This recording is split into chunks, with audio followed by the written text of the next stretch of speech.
ചെറുകിട യൂണിറ്റുകളെ സഹായിക്കാനായി കേന്ദ്ര സർക്കാർ ഉണ്ടാക്കിയ സംവിധാനമാണ് മുദ്ര ബാങ്ക്.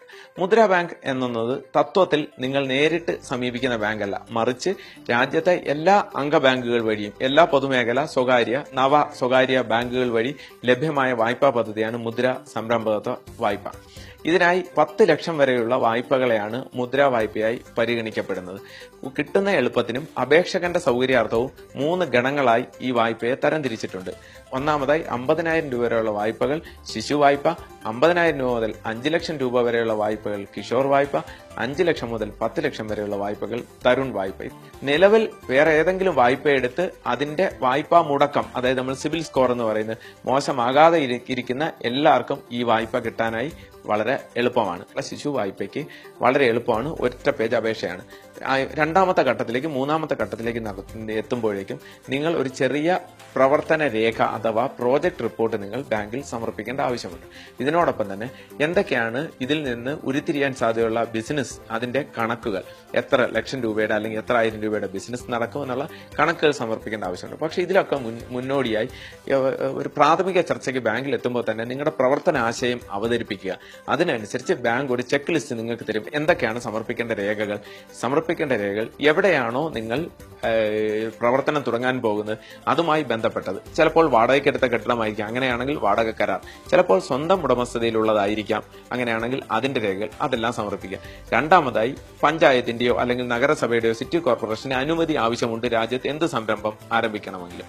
അവരുടെ അനുമതി പത്രവും അതിന്റെ പകർപ്പും നിങ്ങൾ ബാങ്കിൽ ഹാജരാക്കുക. പിന്നീട് വേണ്ടത് ഇതുമായി ബന്ധപ്പെട്ട് എന്തെങ്കിലുമൊക്കെ മെഷീൻ, അതായത് യന്ത്രം വാങ്ങിക്കേണ്ടി വരും, എക്യുപ്മെന്റ്സ് വാങ്ങിക്കേണ്ടി വരും, ചിലപ്പോൾ ടൂൾസ് വാങ്ങിക്കേണ്ടി വരും. അതുമല്ലെങ്കിൽ കെട്ടിടം കെട്ടുകയോ ചിലതരം മോഡിഫിക്കേഷൻ കെട്ടിടത്തിൽ വരുത്തുകയോ ചെയ്യേണ്ടി വരും. ഇത്തരത്തിൽ എന്തൊക്കെയാണോ നിങ്ങൾ പദ്ധതി ഇടുന്നത് അതിന്റെ എല്ലാം ഓരോ കൊട്ടേഷൻ പ്രോജക്ട് റിപ്പോർട്ടിനൊപ്പം സമർപ്പിക്കുക. രണ്ടാമത്, ഈ വായ്പയെ തന്നെ രണ്ടായി നമുക്ക് തരംതിരിക്കാം. ദീർഘകാല വായ്പ, യന്ത്രം വാങ്ങാനും കെട്ടിടം കെട്ടാനും ടൂൾസ് വാങ്ങാനും എക്യുപ്മെന്റ് വാങ്ങാനും ഒക്കെ തരുന്നത്.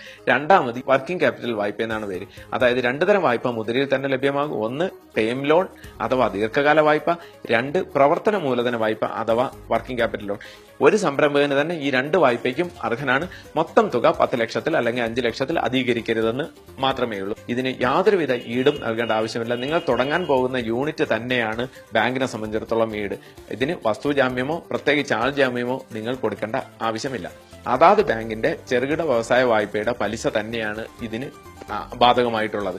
അത് തന്നെ നിലവിൽ ഒരു കാരണവശാലും ഒരു 12-13% മുകളിലേക്ക് ഒരു കാരണവശാലും പോകില്ല. യൂണിറ്റ് എവിടെയാണോ നിങ്ങളുടെ സംരംഭം വരുന്നത് അതിന് തൊട്ടടുത്തുള്ള ബാങ്കിനെ സമീപിക്കുന്നതാണ് നല്ലത്.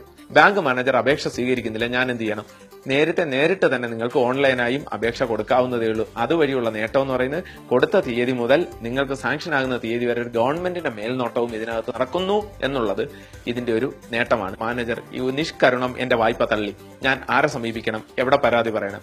അതാത് ബാങ്കിന്റെ റീജിയണൽ ഓഫീസിലോ സോണൽ ഓഫീസിലോ നിങ്ങൾക്ക് പരാതി കൊടുക്കാം. അതുമല്ല എങ്കിൽ അവിടെയും കൊണ്ട് തീർപ്പാകുന്നില്ലെങ്കിൽ 7-15 ദിവസത്തിന് ശേഷം നിങ്ങൾക്ക് അതാത് ജില്ലയിലെ ലീഡ് ബാങ്കിൽ നിങ്ങൾക്ക് പരാതി പറയാം. ഉദാഹരണത്തിന് എറണാകുളത്താണെങ്കിൽ യൂണിയൻ ബാങ്ക് ഓഫ് ഇന്ത്യ ആണ് ലീഡ് ബാങ്ക്, തൃശൂർ ആണെങ്കിൽ കാനറ ബാങ്ക് ആണ് ലീഡ് ബാങ്ക്. ഇവിടം കൊണ്ടും പരാതി നിൽക്കുന്നില്ല എന്നുള്ളവർക്ക് മുദ്ര ബാങ്കിന് നേരിട്ട് തന്നെ ഇമെയിൽ അയക്കാവുന്നതാണ്. ഇത്തരത്തിൽ വായ്പ ലഭിക്കുന്ന രീതിയിൽ, വളരെ എളുപ്പത്തിൽ വായ്പ ലഭിക്കുന്ന രീതിയിൽ ഇന്ന് സംവിധാനമുണ്ട്. എല്ലാവരും ഇതിന്റെ സാധ്യതകൾ പ്രയോജനപ്പെടുത്തുകയാണ് വേണ്ടത്.